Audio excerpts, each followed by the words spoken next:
Hello there everyone, I am Goldark and in today's video I'll be going over everything Dr. Ratio, as he will be releasing within days. From kit and traces to relic and planar ornaments, finishing up with light cones, Eidolons and team comps. So if you guys enjoy videos like this, make sure to leave a like and subscribe for more. With that said, let's go straight into his kit, which you might already be familiar with, as it was playable for a bit of the latest story quest. Dr. Ratio is a 5-star imaginary character following the path of the Ant, and as such you can expect him to be mostly single target focused. He is the first imaginary Ant character added to the roster, and everyone will be getting one copy of him for free, once logging in from his initial release up to the end of patch 2.1, giving plenty of time to even newcomers to be able to unlock him. His basic attack is just that, a basic attack, and due to the nature of his kit you will avoid using it as much as humanly possible. For his skill we have Intellectual Midwifery, a single target skill that damages one enemy but gets much better with the following traces. Summation makes it so when Dr. Ratio uses his skill, for each debuff present on his target, his crit rate increases by 2.5% and his crit damage by 5%. This effect is able to stack up to 6 times, so any more debuffs than that won't be providing more of these buffs, but still, up to 15% crit chance and 30% crit damage is nothing to sneeze at. Furthermore, this effect lasts for as long as a battle does, so the sooner you get it, the better.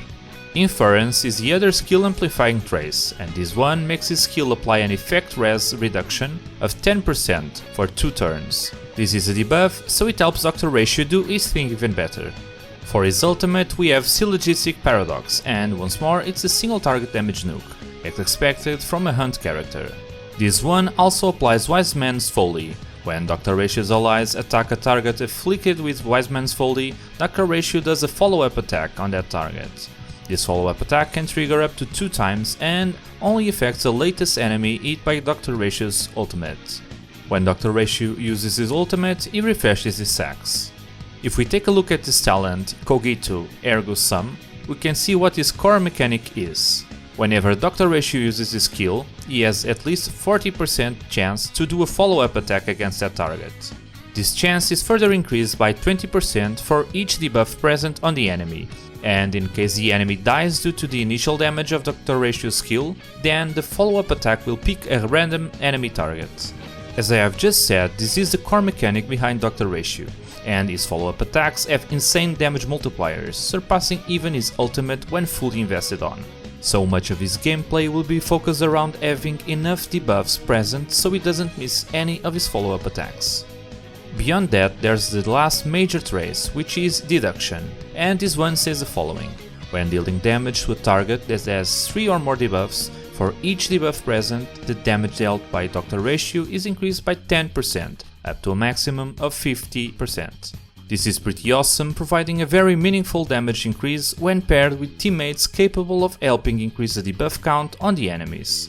When it comes to his technique, Mold of Idolatry, it creates a special dimension that places a stone statue of Dr. Ratio which taunts nearby enemies. This effect lasts for 10 seconds, and when you enter combat with enemies affected by the statue, you apply a 15% speed reduction to enemies, lasting for 2 turns. This is another tool to help the initial rotation for Dr. Ratio to have already some debuffs up and running, and allow his teammates some time before having to start applying their own debuffs, but the sooner the better, of course. We've already talked about his major traces, but his minor traces are also pretty good, as you can grab up to 22% attack percentage, 12% crit rate and 7.5% defense, which when paired with his other buffs during combat can push Dr. Ratio's crit rate to almost 40% without taking into account relics, planar ornaments or other external buffs from teammates or otherwise.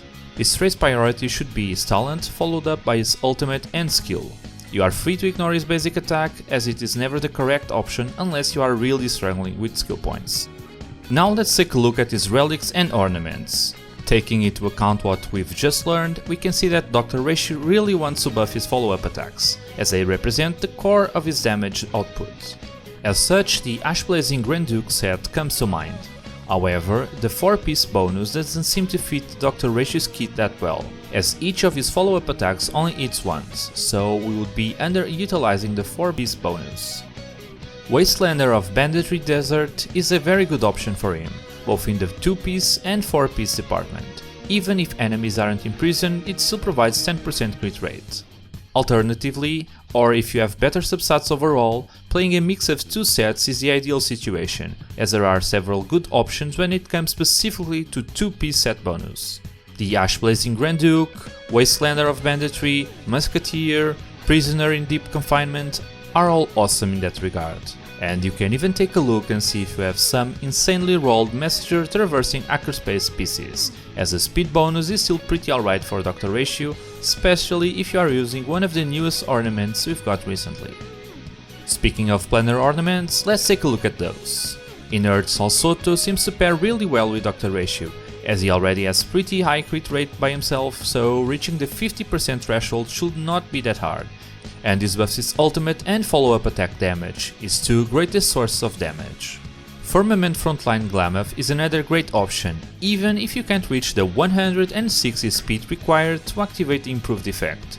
By the way, this value in general shouldn't be achieved by sacrificing offensive substats like attack percentage, crit rate or crit damage, and instead, in an ideal world, the missing speed needed should be provided by a support like Asta. The other two alternatives are the Space Sealing Station, focus on increasing his attack percentage, and Rotulate Arena, which boosts his basic attack and skill damage, and as such ends up being not so adequate for Dr. Ratio. For Relics Stats, we should be focusing on the usual: crit rate, /crit damage, attack percentage and speed, up to our desired threshold. Crit damage is likely his best main stat for body, while speed is a choice on boots, but attack percentage boots is also a good alternative. On his ornaments we have an imaginary damage percent orb and an attack percent rope, to buff up his damage.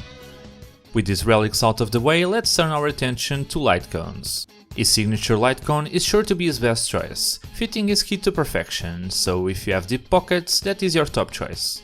Topaz's signature is incredibly strong, but once again, that's not for everyone, so let's take a look at some more free-to-play friendly options. Cruising in the Stellar Sea is pretty awesome, and as we are easily able to superimpose it, most players will be running that, even if it means switching it around from another character. Swordplay is one of the best 4-star options, but it's not easily available, and its effect drops when attacking a different target, so bear that in mind. Those would be your best options, but as 2.0 is just around the corner, maybe there are some cool alternatives on their way to us, come February. This time Eidolons are a particularly interesting topic, as everyone will be getting their base Dr. Ratio for free. Reaching that one Eidolon, or signature weapon for that matter, is much more possible. However, personally I would never go for that, even if it is for sure to be the correct stance to invest deeper into one's team comps. I would much rather have more cool characters to play around with and build around, than have a team that shreds the game. With that said, let's get back on topic. Eidolon 1 increases its summation trace effect by 4 stacks and makes it so Dr. Ratio starts the battle with those 4 stacks already up. In short, Dr. Ratio would start the battle with 10% bonus crit and 20% bonus crit damage, while still being able to grab the bonus mentioned before. Eidolon 2, when Dr. Ratio's follow-up attacks hit a target, for every debuff present, the damage is additionally increased by 20% of his attack. This effect takes into account up to 4 debuffs, so at best it's 80% of his attack. Eidolon 4, when triggering his talent, aka when a follow-up attack is activated, Dr. Ratio gets 15 energy. And Eidolon 6 increases the trigger count for Wise Man's Folly by 1 and his follow-up attacks deal an extra 50% damage. If you recall, Wise Man's Folly is that mark that is applied by his ultimate, that triggers Dr. Ratio follow-up attacks when teammates hit that marked target. All of these are good, but with patch 2.0 just around the corner, I don't see much appeal in grabbing any of these up. However, don't let me dissuade you, Dr. Ratio's playstyle is pretty fun and making him stronger should be a pretty satisfying experience nonetheless. Our last topic is team compositions. Right off the gate, Dr. Ratio should be paired with characters capable of inflicting debuffs. That's not to say that every one of his teammates needs to apply debuffs, but for sure at the very least one teammate should be filling up that role, if not more. People have been talking about Topaz as an incredibly strong teammate for Dr. Ratio, because her Proof of Depth status counts as a debuff. They should make a very strong DPS duo. Well, it kinda fills the same bill. His ultimate applies imprisonment to enemies, and his trace, Retribution, makes it also apply an increased damage taken debuff. while his skill also has a chance to apply slows. These add up to a lot of debuffs, and he will also help increase the likelihood of enemies being imprisoned, which is extra good if your Doctor Ratio is using Wastelander of Banditry Desert. Silver Wolf is by herself the queen of debuffs when it comes to single target, so not much can be said beyond that. She's a good option as well. Pella is an ultimate spamming machine when set up properly, and her ultimate applies defense reduction to enemies for 2 turns. And her E4 makes her skill apply another debuff for ice resistance, which is also partially useful for Doctor Ratio. Asa and Gwynaifen are both pretty hot alternatives. Asa provides burn debuffs and then a speed on her ultimate, while Gwynaifen also applies the basic burn dot, as well as her own Fire Kiss debuff. Even beyond that, E1 Gwynaifen also applies a 10% effect resistance reduce with her skill. Something to take note is the Nihility Light Cone resolution shines as Pearls of Sweat, which allows the wearer to apply another debuff called Ensnared, which reduces enemy defense by a certain percentage depending on the superimposition. When it comes to sustains, Hua or Fushuan provide awesome buffs, while Wuxia allows you to have more skill points in general. If you can't run any of those, then Lynx is a pretty solid free-to-play option. In terms of standard buffers like Bronya, Tingyun or Wanmei, any of them can be good or at least a decent option. Wanmei would shine in a setup with Topaz, as both her and Doctor Ratio would be dealing tons of damage, maybe even when paired with Welds. Bronya has the typical issue of ending up increasing your skill point consumption, so you might end up needing a more skill point friendly sustain. Tingyun and Yukong are still pretty good buffers, just not ideal pairs for Doctor Ratio, as they don't much fit his playstyle, but I'm certain you can make them work if you have the complementary characters.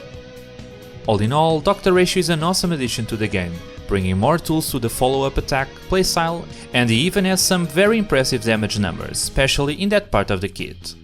With everyone getting one free Doctor Ratio, there's more room in the future for people to have increased interest in characters that further enhance the playstyle, something that didn't happen when Topaz was first released. I hope you enjoyed my complete guide on Doctor Ratio. Hopefully it helped you out, but if you still have any questions, feel free to comment down below and I'll do my best to answer them.